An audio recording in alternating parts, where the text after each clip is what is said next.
रुपया वाढला महिने युद्धाच्या पार्श्वभूमीवर कच्चा माल आयात होत नसल्यामुळे जे कांदा किंवा फ्लावर किंवा कोबी भरण्यासाठी जे प्लास्टिक गोण आहे त्याचे जवळपास दुप्पट रेट झाले. साधारण एक 8-10 दिवसापूर्वी 10 रुपये बाजार होता, नंतर 15 रुपये झाला आणि सध्या मोकळ्या पिशवीचे 20 रुपये. 20 रुपयांनी शेतकऱ्यांना खरेदी करावी लागते. तर शेतकरी आता म्हणजे कांद्याला तर बाजारभाव नाही, परंतु जर कांदा भरण्यासाठी लागणाऱ्या बारदानाच्या बाजारभावात दुप्पट वाढ झाली तर नेमकं काय झालं आहे समजून घ्यावा. काय परिस्थिती आहे बोला बबनराव शिंदे व्यापारी. सध्या या युद्धाचं झळ आता इकडं शेतकऱ्यांना बसायला लागली ना. हां, आणि बारदान मिळतच नाही, तसं एकदम शॉर्टेज झालेलं आहे.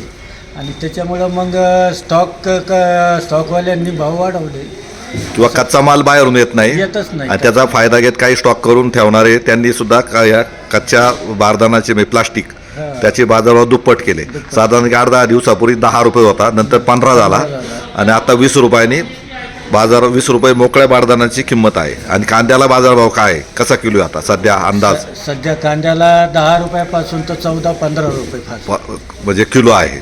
आणि कांद्याचे बाजारभाव किती दिवस वाढले नाही, साधारण स्थिर आहेत असे? 2-3 महिने झाले भावच नाही कांद्याला नाही बाजार परवडतच नाही ना. साधारणपणे त्याचा जो उत्पादन खर्च आहे तो सुद्धा निघत नाही, मजुरी नाही भेटत, तर बाकीचं काय. हां, म्हणजे आणि किती दिवस झाले बाजारभाव स्थिर आहेत कांद्याचे? 2-3 महिने झाले मार्केट आहे तसंच आहे जागेवरचे. जागेवर. पण बाकीच्या कच्च्या मालामध्ये वाढ झाली. आता उदाहरणार्थ या ज्या पिशव्या किमती वाढल्या, मजुरी वाढली, सगळंच वाढलं ना. काय राहिलं वाढायचं? आता इथं मावळे जर पाहिले तर 1200 रुपये जोडी म्हणतात. 1200 रुपये कांदा घेऊन खायला आपण घालायची आणि 1200 रुपये जोडी द्यायची. आणि तसं पाहिलं तरी कांद्याचं काही मजुरीच नाही भेटत, तर बाकीचा विषय वेगळा आहे. 90,000 रुपये एकरी खर्च येतो रोप टाकणीपासून तर काढणीपर्यंत, मार्केटला आणीपर्यंत. म्हणजे काय यात बाजारभाव गेल्या वर्षी आमचे 18,000 रुपये एकरी पदरचे गेले. 10 आणि 11-12 रुपयाचे. कुठलं गाव आहे तुमचं? जाधववाडी, रांजणी जाधव. काय नाव तुमचं? बाबाजी सुरेश जाधव. जाधव.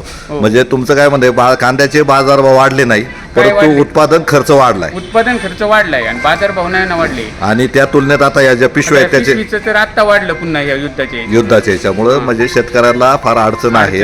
आणि याबाबत म्हणजे शासनाने सुद्धा लक्ष दिलं पाहिजे आणि कांदा हमी भाव बाजाराने खरेदी केला पाहिजे किंवा निर्यात किंवा ह्या ज्या पिशव्या आहेत याला सुद्धा अनुदान देण्याची गरज निर्माण झाली आता. म्हणजे अनुदान मिळालंच पाहिजे. कांद्याच्या ज्या पिशव्या आहेत त्याला सुद्धा अनुदान मिळालं पाहिजे, कारण 20 रुपये झाले, डबल रेट वाढले आणि कांद्याचे बाजारभाव तर रिवर्स चालले होते. म्हणजे शेतकऱ्यांच्या दृष्टीने अत्यंत युद्धाच्या जाळा सुद्धा मोठ्या प्रमाणात बसू लागल्या. उलट काही ठिकाणी पाहतोय का माल शॉर्टेज असल्यावर बाजारभाव वाढते, पण कांद्याचे भाव घसरत चालले, म्हणजे उत्पादन खर्च वाढत चाललाय. म्हणजे हे संपूर्ण उलट काम सुरू आहे. त्याच्यामुळे शेतकरी सुद्धा त्रस्त झालाय, मेटाकुटीला आलाय. हे जवळजवळ आता कांद्याच्या ज्या पिशव्या आहेत मनसर मार्केट यार्डला त्याचं आपण आता हे संपूर्ण पाहतोय. तर कशा पद्धतीने कांद्याच्या पिशवी जे मोकळी पिशवी त्याच्यात बाजारभाव वाढल्यामुळं शेतकरी हैराण झाले आणि शासनाने यावर कुठेतरी निर्बंध घालून स्वस्त दरात पिशव्या उपलब्ध करून देणं गरजेचं आहे. कांद्याला अनुदान मिळालं पाहिजे. कांद्याला सुद्धा अनुदानाची मागणी केलेली आहे. उत्पादन खर्चच निघत नाही, मजुरीच भेटत नाही, तर त्यासाठी शेतकऱ्यांना अनुदान मिळालं पाहिजे. आणि आता तर कांदा आता काढणीला मोठा आहे, येणार आहे.